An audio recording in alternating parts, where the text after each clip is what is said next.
जीत नौजवानों की है। राहुल गांधी ने हिम्मत दिखाई जो कांग्रेस के ही नेता दिखा सकते हैं। नौजवानों की आवाज बुलंद की, जिस आवाज को दबाने के लिए पैलेट गन्स का इस्तेमाल किया गया, जिस आवाज को दबाने के लिए सिवान में AK-47 का इस्तेमाल किया, बच्चियों पर लाठियां बरसाई, पैलेट गन्स, लाठियां, आंसू gas, water cannons, electric shocks, उसके बावजूद नौजवान डटे रहे। और राहुल गांधी ने आज जो करके दिखाया, नौजवानों को पूरा भरोसा है कि इस देश में अभी उम्मीद बाकी है। अंधेरा ऐसा भी नहीं है कि रोशनी नहीं आएगी। आज रोशनी की पहली किरण हम सब ने देखी है। ये FIR मजबूरी में करनी पड़ी, ये FIR डर के मारे करनी पड़ी। इस FIR को करने में 8 घंटे नहीं 8 हफ्ते लग गए। आज तो 8 घंटे राहुल गांधी जी, प्रियंका गांधी जी बैठे, धरने पे बैठे, लेकिन उससे पहले नौजवान बहुत देर तक इंतजार करते रहे और FIR नहीं हो रही थी। आज FIR हुई है, ये शुरुआत है। ये शुरुआत FIR से हुई है, खत्म ये इस्तीफों से होगा।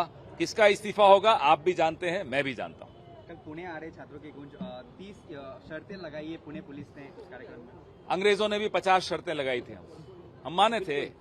दांडी यात्रा से पहले भी बड़ी शर्तें लगाई थी अंग्रेजों ने, कोई माना? करने दीजिए इनको जो करना है। छात्रों की आवाज को, छात्रों की गूंज को दबाने की औकात किसी प्रशासन में नहीं है, किसी सरकार में नहीं है। कोई अपने आप को राजा समझता हो, शहनशाह समझता हो या अमित शाह समझता हो, गूंज को दबाया नहीं जा सकता। राहुल गांधी ने ऊपरी स्तर के हस्तक्षेप का आरोप किया है, ऊपरी स्तर के हस्तक्षेप का आरोप किया है। राहुल जी को पुलिस के अधिकारियों ने बोला, यही कहा कि भाई ऊपर से दबाव है, ऊपर से इंस्ट्रक्शन है कि FIR नहीं होनी चाहिए।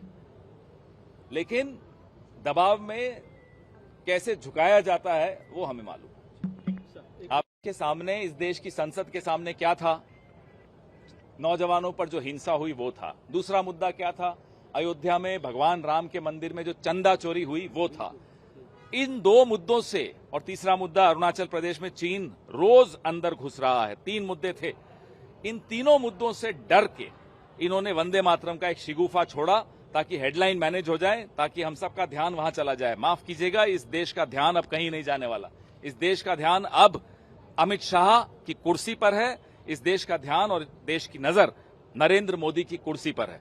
इनको बोलिए अपनी कुर्सी बचाने की अब कोशिश खत्म कर दें। कुर्सी जाने वाली है, जनता आने वाली है।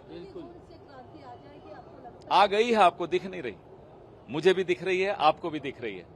लेकिन और एक और बात बता दूं, हमसे भी ज्यादा दिख रही है अमित शाह को और नरेंद्र मोदी को। और ये बगल में वो नागपुर वाले बाबा है, क्या नाम है उनका? भागवत जी। हाँ, भागवत। अमेरिका जा रहे हैं ना भागवत? हाँ, चलो, वेरी गुड। तो वहां भी बड़ा स्वागत हो रहा है, हमने सुना। तो ये इन तीनों को बहुत अच्छी तरह दिखाई दे रहा है कि क्रांति आ चुकी है। क्रांति कोई शोर मचा कर नहीं आती, क्रांति ऐसे ही आती जैसे आ रही है। छोटा छोटा सा हिंदी कर लेते हैं, अलग 8 घंटे का प्रोटेस्ट चला, विपक्ष के नेता को खुद रास्ते पर आना पड़ा और पुलिस स्टेशन में। विपक्ष का नेता अपना फर्ज समझता है सड़क पर आना, उनको कोई ऐसा बुरा नहीं लगता। सड़क पे आना चाहते हैं इसलिए आए। नौजवानों को इतनी इंतजार करनी पड़ी, इस बात के लिए हम सब शर्मिंदा हैं कि नरेंद्र मोदी और अमित शाह को इतनी शर्म नहीं आई कि पहले तो आप नौजवानों की आवाज दबाते हो, गला दबाते हो, लाठियां बरसाते हो, पैलेट गन्स चलाते हो, AK-47 चलाते हो। उसके बाद इतनी शर्म नहीं है कि एक जवाबदेही तय करो कि हाँ ये गलती हुई हमसे। उल्टा बेशर्मों की तरह मुद्दे भटका रहे हैं। नहीं साहब, वंदे मातरम, जय जनगणमन, ये होता है। आज राहुल गांधी जी ने याद दिला दिया कि नौजवान अब इन फालतू की डिबेट्स में नहीं पड़ने वाले। नौजवान अपने भविष्य की डिबेट्स करना चाहते हैं। नौजवान चाहते हैं कि उनके ऊपर जो हिंसा हुई उस पर डिबेट हो, उस पर बात हो। आपने कहा FIR से शुरुआत हुई है, शुरुआत FIR से हुई, उससे पहले शुरुआत तो इस्तीफे से हुई, धर्मेंद्र प्रधान के इस्तीफे से हुई। आज दूसरा पड़ाव हुआ जहां FIR हुई। आने वाले दिनों में तीसरा पड़ाव होगा, एक और इस्तीफा होगा, फिर चौथा पड़ाव होगा, फाइनल इस्तीफा होगा।